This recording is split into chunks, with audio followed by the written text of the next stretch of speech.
বন্ধুরা, আমি সায়ন্তিকা আর রিভিউ আমার আরেকটা মিনি ব্লগে তোমাদের সবাইকে স্বাগত। আজকে আমাদের ফেরার দিন। আর আগের ব্লগে তোমরা দেখেছো যে আমরা অলরেডি চলে এসেছি স্টেশনে, ট্রেনটাও দিয়ে দিয়েছে। আর হাতে বেশি সময় নেই, মানে আধ ঘন্টা 45 মিনিট মতো আমাদের হাতে আছে, ট্রেনটাকে ধরবো। এবার কোচগুলো দেখা হয়নি, এসিতে আসছি আমরা, তো এসিটা বেসিক্যালি ওই মাঝখানটাতেই দেয়। তো এখনও অনেকটা রাস্তা আমাদের হাঁটতে হবে। ট্রেনের বগি খুঁজতে খুঁজতে চলো তোমাদেরকে একটা মজার গল্প শোনো। আজকে যেহেতু আমাদের ফেরার সময়, আর ফেরার সময়তেই মনে পড়ে এর বাবা এটা নিয়ে নি, ও বাবা ওটা নিয়ে নি। তো আমি বিকেলবেলা একটুখানি নিকিতাকে আর রূপসাকে বললাম একটু স্বর্গদ্বারের দিকে যাবে, দু চারটে কেনাকাটা আছে। তো ওরা রাজি হয়ে গেছে। শুভ প্যাকিং করছিল, শুভ আর মিটি ঘরে ছিল। আর সুদীপকে থ্যাংক ইউ, তো সুদীপও আমাদের সাথে বেরিয়েছে। যে 3টে মেয়ে বেরোচ্ছে, তাই ও আমাদের সাথে বেরিয়েছে। তো আমরা টুকটাক এর জন্য ওর জন্য তার জন্য কিনে আসছিলাম। হঠাৎ একটা পাগল আমাদের তাড়া করেছে। পাগলে আর মাতালে আমার খুব ভয়, বিশ্বাস করো। তো আমি আর নিকিতা হনহন করে এগিয়ে গেছি। রূপসা এগোতে পারছিল না কোনো কারণবশত। আর সুদীপ ওর সাথেই ছিল। সুদীপ দেখছে যে আমরা এগিয়ে গেছি, আমরা রাস্তা ক্রস করে মোটামুটি হোটেলের কাছে চলেও এসেছি। হঠাৎ দেখি ও মানে প্রায় রূপসাকে তাড়া করছিল। থ্যাঙ্কস টু সুদীপ আর ও চেল্লামিল্লি করাতে, অনেকে প্রোটেক্ট করাতে পাগলটা পালিয়ে গেল, নাহলে প্রচুর মার খেত। আর যদি আমরা 3টে মেয়ে থাকতাম, বুঝতেই পারছো একটা অচেনা জায়গা, সেখানে কি করতাম বুঝতে পারছিলাম না। কিন্তু সত্যিটা মজার ইনস্ট্যান্ট এটা। আমরা পরে হাসাহাসি করছিলাম, যদিও রূপসার ব্যাপারটাকে নিয়ে, রূপসাকে তাড়া করছিল, হয়তো ওকে পছন্দ হয়েছে, সব নিয়ে ইয়ার্কি মারছিলাম। কিন্তু খুব ভয় পেয়ে গেছিলাম আমরা, বিশ্বাস করো। এসিকে আমরা পেয়ে গেছি, উঠেও গেছি। আর সত্যি এসিটা কি কনকন করছে ঠান্ডা, মানে হুডি গায়ে দিয়ে বসে থাকার মতো অবস্থা আমাদের। তো আমরা এসে লাইট ফাইট জেলে টেলে নিয়ে সিট নাম্বারগুলোও দেখে নিলাম কত কী আছে না আছে। আর এইবার খুব বাজে সিট পড়েছে, একদম বাথরুমের সামনে। আর এখান থেকে না বড্ড ভয় লাগে আমার এই সিটগুলো পড়লে। তো কী আর করা যাবে, কিছু করার নেই। সুদীপ বাইরে, আমরা সুদীপকে টাটা করছি, তুই থাক বুড়িতে, আমরা তোকে দেখতে আবার আসবো। আর মিঠিকে বললাম যে মিঠি চলে যাচ্ছি আমরা, কী করবি? বলছে আমি আবার আসবো। মিঠি খুব এক্সাইটেড, মানে প্রথমবার দেখলো তো সমুদ্রটা। নিকিতা বাইরে গেছে বলে নিকিতাকে একটু ক্যামেরাটা দিয়ে দিলাম, নিকিতা খুব সুন্দর করে ভিডিও করলো, আমি টাটা করছি। আর মিঠি ভাবছে মিঠির ড্রয়িং পিপি আর ড্রয়িং আঙ্কেল চলে যাচ্ছে, এই ওরা কোথায় যাচ্ছে করে মিঠি একটুখানি বায়না করছিল।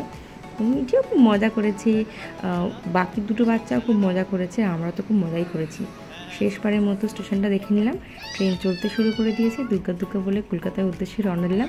আর যথারীতি আমাদের কৌশিকদা জয় জগন্নাথ বলে চিৎকারও করেছে। এই হচ্ছে জগন্নাথ দেবের প্রসাদ, যেটা কৌশিকদাকে দিয়েছিল পান্ডাটা। তো কৌশিকদা নিয়ে এসেছিলো ট্রেনে, আমরা সেই ভাগাভাগি করে খাবো, অল্প অল্প একটু মুখে দিয়ে দেবো, আর বাদ বাকিটা হয় জলে দেবো, হয় নিয়ে যাবো বাড়িতে থাকবে না, কারণ এতটা রাস্তা গরমে যাব, নষ্ট হয়ে যাবে। হোটেল থেকে বেরোনোর সময় আমরা এই 4 প্যাকেট চাউমিন অর্ডার করে দিয়েছিলাম যে রাতে ট্রেনে খাবো। আর কৌশিক দ্বারা নিয়ে এসেছিলো হচ্ছে ডিম কষা আর পরোটা। তো সব মিলিয়ে মিশিয়ে মোটামুটি ভালোই খাওয়া হয়েছে। আর এখানে কৌশিকদার ছেলে হচ্ছে এখন রাতে ডিনার করবে, ওই কলা আর রুটি বোধহয় ওকে খাওয়ানো হবে। ওই সব বায়না করছে বাচ্চাগুলো, ওরা একটু ঘ্যান করছে সব বাচ্চা, রায়ানও করছে, দেখলাম মিঠিও করছে, ওখানে প্রিয়াঙ্কাদির মেয়েও করছে। আসলে ওরা খুব কী করবে আর আমাদের বড়দের মাঝখানে কথা বলতে ওরা ওদেরকে ফোন দিয়ে দিলে ওরা মোটামুটি সন্তুষ্ট। চলো খাওয়া দাওয়াটা সেরে নেওয়া যাক। খাওয়া দাওয়া কমপ্লিট হয়ে গেছে, সবাই শুয়ে পড়েছে, আমি একমাত্র জেগে একটু ভিডিও করছি। মিঠিও ঘুমিয়ে পড়েছে, কারণ দুপুরবেলা মিঠির কাছকে বেশিক্ষণ ঘুম পাড়ায়নি, কারণ ট্রেনে উঠেই ঘুমিয়ে পড়বে সেই জন্য। আর এখানে প্রিয়াঙ্কা দি মেয়ে গুটগুট করে যাচ্ছে। আর ওর বাবাকে দেখো কি সুন্দর কম্বলটা গায়ে দিয়ে দিয়েছে। এইখানে প্রিয়াঙ্কা দি বিছানা করাই আছে। আর শ্রেয়া পুরো ঘুমে, মানে একদম চলে গেছে ঘুমের রাজ্যে। আমার ট্রেন জার্নিতে মনে হয় এটা ফার্স্ট টাইম যে ট্রেন আধ ঘন্টা আগে আমাদের হাওড়া ঢুকিয়ে দিয়েছে। তো উঠে পড়েছি সবাই, আমরা খুব মন খারাপ সবার, যে এই কটা দিন ভালো কাটলো, অফিসের চাপ, রান্নাবান্না, সংসার সব থেকে আমরা দূরে ছিলাম। শ্রেয়ার এখনও ঘুম ভাঙিনি, আমাদেরও কিছু করার নেই, কিন্তু উঠতে তো হবে, ট্রেন আধ ঘন্টা আগে ঢুকে দিচ্ছে। তো আমরা এবার নেমে পড়বো, নামা তো হয়ে গেছে, এবার যে যার যাত্রায় চলে যাব। সবাই সবার মতো আলাদা যাবে, কেউ তো একসাথে যাবে না। তো আমরা আমাদের মতো বেরিয়ে যাচ্ছি। ওলা নিতে হবে, একটা ওলা বুক করতে হবে, নাহলে আবার ওলা পাবো না। আর হাওড়া স্টেশনে এখান থেকে তো ওরা পাবো না, আমরা একদম বেরিয়ে গিয়ে ব্রিজের ওখান থেকে ওলা নেব, নাহলে এত দূর ভেতরে এলে পুরো পার্কিং চার্জটা ওরা নিয়ে নেবে। তো আমরা একদম বেরিয়ে তারপর নেব। তো 17 নম্বর প্ল্যাটফর্মেই দিয়েছে ট্রেনটা, তো একটু হেঁটে যেতে হবে সামনের দিকে। চলো ওলা খুঁজি। ওলার দর্শন আর ভগবানের দর্শন একই ব্যাপার। অনেকক্ষণ ধরে দাঁড়িয়ে আছি এইখানে ওইখানে সেইখানে, কখন আসবে কে জানি। ওই সেই হাওড়া স্টেশন। আবার একবার আসবো, কবে আসবো জানি না, কিন্তু আসবো, কথা দিয়ে যাচ্ছি, অবশ্যই আসবো। ঘুরতে তো যাবোই, না ঘুরতে গেলে কি বাঙালি মন সন্তুষ্ট হয়? আর এতদিন পর ভোরবেলা দেখছি। সাধারণত ভোরে উঠেই তো ঘরের মধ্যে কাজকর্ম, বাইরে বেরোনো তো হয় না। তো ভোরটা দেখতে খুব ভালো লাগছে। আর মিঠির ঘুমটা ঠিক ভালো হয়নি, যেন মিঠি একটু অফেন্ডেড, জানি না, একটু ঘ্যান ঘ্যানও পড়ছিল। যাই হোক, আমাদের ওলা চলে আসবে এক্ষুনি, তা এসে গেলেই আমরা এখান দিয়ে বেরিয়ে যাব। চলে এসেছি ওলা, এইবার আমরা উঠে পড়েছি। এবার আমাদের এই দাদারা খুব ভালো ছিল, আমি রেটিংটাও ভালো দিয়েছি দাদাকে। খুব সুন্দরভাবে আমাদের নিয়ে যাচ্ছিলো, কথা বলতে বলতে নিয়ে যাচ্ছিলো, অনেক গল্প করলো, খুব ভালো দাদাটা। তো কলকাতার রাস্তা করে একদম ফাঁকা, আশা করছি 40-45 মিনিটের মধ্যে বাড়ি পৌঁছে যাবো। বাড়িতে গিয়ে একটু স্নান ফান করে শুভকে একটু রান্নাবান্না কিছু করে দেবো, কারণ ওরা আজকে অফিস যাবে সবাই। আমাদের আজকে স্কুল আছে মিঠির, আমরা যাব না আজকাল, ভাবছি দুদিনই রেস্ট নেব, কিন্তু শুভদের অফিস যেতেই হবে, খুব চাপ। কৌশিকদারও বেরিয়ে যাবে, শুভ, সবাই চলে যাবে, একটু লেটে যাবে হয়তো, কিন্তু যাবে, যেতেই হবে, কিছু করার নেই। বাড়ির সামনে নামিয়ে দিয়েছে, আর এই হচ্ছে আমাদের পাম্প হাউস। আর আজকে বৃহস্পতিবার, আমার ঠাকুরের ফুল টুল কিচ্ছু নেই, তো আমাদের পাম্প হাউসের মুখে এই দিদিটা বসে ফুল টুল নিয়ে, তাই এর থেকে একটু ফুল টুল নিয়ে নিলাম, নিয়ে এবার ঠাকুরকে পুজোটাও দিতে হবে আজকে বৃহস্পতিবার।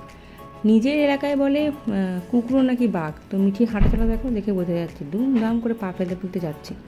আমরা খুব এত গরম না এখানে, আমরা খুব বিরক্ত হচ্ছি, যে ওখানে ভালো ছিলাম, এখানে এসে কী হবে কে জানি।